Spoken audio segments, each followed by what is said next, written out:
हर मुल्क को धमकियां देकर अपनी मर्जी के शराइत के साथ मुज़ाकरात के लिए मजबूर करने वाला डोनाल्ड ट्रंप को आखिरकार ईरान ने अपने शराइत के साथ मुज़ाकरात करने के लिए उन्हें घुटने टेकने पर ईरान ने मजबूर कर दिया है। अब मुज़ाकरात होंगे ईरान के मर्जी के, अब मुज़ाकरात होंगे ईरान के जो शराइत हैं उसके हिसाब से। नाज़रीन, ये मैं नहीं बल्कि दी रॉयटर्स की आज एक रिपोर्ट जो सामने आई है उसमें ये इंकिशाफात सामने आए हैं। इसके साथ साथ नाज़रीन, ईरान की अफजुदा जो यूरेनियम है वो किस मुल्क में मुंतकिल होगी, इस हवाले से भी बड़ी खबर सामने आ चुकी है। आज के प्रोग्राम में इसकी मुकम्मल तफसीलात आपके सामने रखेंगे। आज तारीख है 3 फरवरी 2026 और मैं हूं आपको मेजबान आकिल हुसैन बाकरी। हमारे चैनल को जरूर सब्सक्राइब करें और बेल आइकन क्लिक करके कमेंट सेक्शन में अपनी राय का इजहार लाजमी करें, क्योंकि आप लोगों की जो फीडबैक है वो हमारे लिए बहुत ज्यादा अहम है। नाज़रीन, आप लोगों को मालूम है कि अमेरिकी सदर डोनाल्ड ट्रंप की जानिब से मुसलसल ईरान पे हमले की धमकियां ईरान को मौसूल हो रही थी। उसके बाद बिलखुसूस supreme leader Ayatollah Ali Khamenei ने 2 रोज कबल वाजे किया था कि अगर ईरान पर अटैक होता है तो यह सिर्फ और सिर्फ ईरान की जंग नहीं बल्कि एक खिते में न खत्म होने वाली जंग का आगाज होगा। और ईरान ने वाजे किया कि हम किसी सूरत समझौता नहीं करेंगे।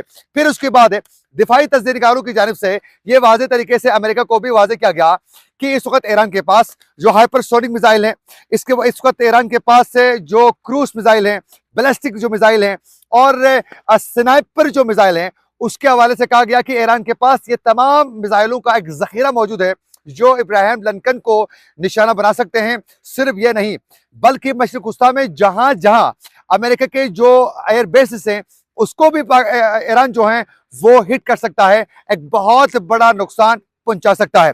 इन धमकियों के बाद ग्राउंड रियलिटीज को मद्देनजर रखते हुए ईरान की पावर का अंदाजा होने के बाद डोनाल्ड ट्रंप को अंदाजा हुआ कि ईरान मेरी धमकियों से काबू में आने वाला नहीं है, लिहाजा किसी तरह भी मुज़ाकरात के जरिए ईरान को एग्री करवाए जाएं और कुछ तो कुछ अपने मकासद में हमें कामयाबी मिल सके, यानी हमें फेस सेविंग मिलनी चाहिए। क्योंकि अब अमेरिका जिन धमकियों के साथ मशरिक वस्ता पहुंच चुका था उनको हमला लाजिम था, लेकिन अब वो मुमकिन नहीं हुआ, तो अब वो मुज़ाकरात की तरफ जो है बढ़ चुके हैं। ईरान ने वाज़ेह किया है मुज़ाकरात बराबरी की बुनियाद पर होंगे। नाज़रीन, आज दी रॉयटर्स की जो रिपोर्ट सामने आ चुकी है उसको मैं आपके सामने रखूंगा, जरा गौर से आप लोग सुनिए। दी रॉयटर्स की रिपोर्ट के मुताबिक यह कहा गया है कि अमेरिका और ईरान के दरमियान ये बराह रास्त कोई मुज़ाकरात नहीं है बल्कि बिल वास्ता मुज़ाकरात की तैयारी इस वक्त जारी है। दी रॉयटर्स कह रहा है ईरान ने बहुत पहले भी वाज़ेह किया था कि हम अमेरिका के साथ बराह रास्त कोई मुज़ाकरात नहीं करेंगे, बिल वास्ता मुज़ाकरात होंगे। बहुत पहले कहा था डोनाल्ड ट्रंप की पहली धमकियों के दौरान। अब दोबारा जो है मुज़ाकरात बिल वास्ता ही होंगे, दी रॉयटर्स ये कह रहा है। फिर दी रॉयटर्स के मुताबिक कहा गया है कि जिनका मरकज जो है, इन मुज़ाकरात का मरकज ईरान का जौहरी प्रोग्राम और खिते में बढ़ती हुई कशीदगी है।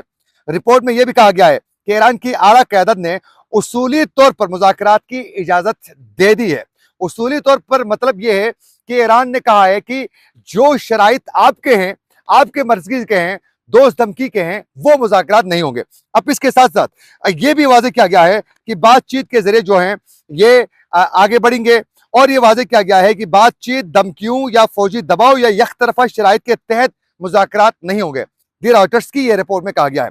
अच्छा, इसके साथ साथ मुज़ाकरात की जो अहम तफसीलात दी रॉयटर्स के मुताबिक जो सामने आई है उसमें कहा गया है मुज़ाकरात जो है तुर्की के शहर इस्तांबुल में ही होने के इम्कानात है, क्योंकि तुर्की की जानिब से यह मुज़ाकराती अमल 4-5 रोज कबल शुरू किया गया था और ईरान के ऊपर यह प्रेशर बिल्ट तुर्की की जानिब से भी किया गया था कि आप मुज़ाकरात के लिए आमादगी का इजहार करें।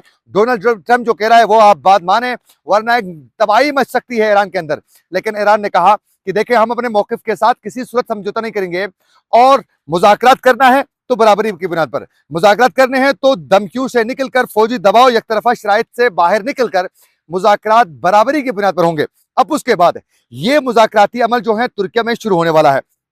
अब इसके साथ साथ ये कहा गया है दी रॉयटर्स की रिपोर्ट में बातचीत ईरानी वजीर खारजा अब्बास अरागची और अमेरिकी जो नुमाइंदे हैं मशरिक वस्ता के लिए, उनके दरमियान ये बातचीत होगी। और इसके साथ साथ ये मुज़ाकराती अमल में सिर्फ और सिर्फ तुर्की ही नहीं बल्कि कतर भी है, सऊदी अरब है, मुत्तहिदा अरब अमारात है और मिस्र का भी किसी हद तक किरदार के हवाले से ये रॉयटर का दावा है। लेकिन अभी तक मुझे ज्यादा तौर पर कहीं भी इसमें मिस्र का किरदार नजर नहीं आ रहा है, बल्कि इसमें पाकिस्तान का किरदार जरूर नजर आता है मुज़ाकराती अमल में किसी सूरत जो है बातचीत के जरिए मामला हल करवाने के लिए। अब इसी के साथ साथ द रॉयटर्स ने यह भी वाज़ेह कर दिया है कि अमेरिका आखिरकार मुज़ाकरात की तरफ क्यों आया है। तो द रॉयटर्स ये कह रहा है कि अमेरिका खित्ते में बराह रास्त जंग से बचना चाहता है।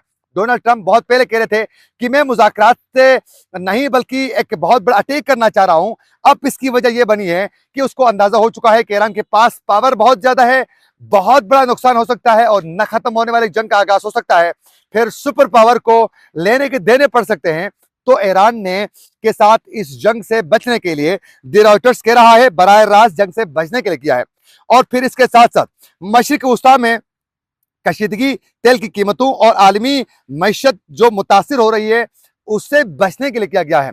यह तो सऊदी अरब ने पहले कहा था कि ईरान के साथ जंग न करें, इससे मशरिक वस्ता में तेल की कीमतों में बहुत ज्यादा इजाफा होगा, क्योंकि अबनाए हारमूज पर अगर ईरान अटैक करता है तो दुनिया में जो महंगाई, तेल की कीमतें और गैस की कीमतें जो हैं वो 100% से ज्यादा इजाफा, उसमें 200% तक जो है इजाफा हो सकता है। अगर ईरान ये हरकत करता है तो किसी सूरत जो है हुकूमत जो दुनिया है वो बर्दाश्त ही नहीं कर सकती है। इसके साथ साथ वाशिंगटन ये कोशिश कर रहा है द रॉयटर्स के मुताबिक ईरान के जौहरी प्रोग्राम पर वो कंट्रोल या फ्रीज चाहता है, तो उस पर वो किसी हद तक कामयाबी हासिल कर सकता है। दूसरी जानिब डोनाल्ड ट्रंप ये धमकियां दे रहा है मुज़ाकरात कामयाब नहीं हुए तो फिर नताइश बड़े खौफनाक निकलने वाले हैं। द रॉयटर्स के मुताबिक ही इस वक्त ईरान के हुक्काम ने यह वाज़ेह कर दिया है कि ईरान दिफाई सलाहियतों पर कोई समझौता नहीं करेगा। जो डोनाल्ड ट्रंप कह रहे थे कि किसी तरीके से मिसाइलों का रेंज कम करवाने के लिए, तो यह वाज़ेह किया गया है कि इस पर दिफाई सलाहियतों पर ईरान ने कहा कोई कंप्रोमाइज नहीं किया जाएगा मिसाइलों की रेंज को लेकर, और मुज़ाकरात बराबरी की बुनियाद पर होंगे और फिर इसके साथ साथ एहतराम को बुनियाद बनाकर किया जाएगा। एहतराम पे कोई कंप्रोमाइज नहीं किया जाएगा। अगर अमेरिका हमला करता है तो सख्त और वसी तर जो है इसका रद्दमल ईरान देगा। यह भी ईरान वाज़ेह कर चुका है, द रॉयटर्स से कह रहा है नाज़रीन। और आलमी तौर पर द रॉयटर्स के मुताबिक यह कहा जा रहा है कि मुज़ाकरात की तरफ दोनों मुल्क बढ़ने के बाद, दोनों मालिक की जानिब से मुज़ाकरात की तरफ बढ़ने के बाद जो है अब तेल की जो कीमतें हैं वो काफी कम हो चुकी हैं और अब कंट्रोल हो चुकी हैं। इससे साफ जाहिर हो रहा है कि अब जंग नहीं, बात मुज़ाकरात की तरफ बढ़ जाएंगे। अब मुख्तसरन आप लोगों को हम ये भी बताएंगे, एक इंटरनेशनल जरीदे का ये दावा है कि ईरान ने कहा है, ऐलान किया है कि वो अपना जौहरी प्रोग्राम मुंतकिल करने और अफजुदा यूरेनियम रूस मुंतकिल करने के लिए तैयार है। ये बाकायदा वाज़ेह किया जा चुका है। तो इसके साथ साथ एक ये भी इंटरनेशनल रिपोर्ट में सामने आ चुकी है, अयतुल्लाह अली खामनाई का पैगाम ईरान के जो इस वक्त आला हुकाम है उन्होंने प्यूटन के पास पहुंचाया है, जिसमें वो यूरेनियम की जो ईरान की अफजुदा जो यूरेनियम है वो रूस मुंतकिल करने की पेशकश की गई है।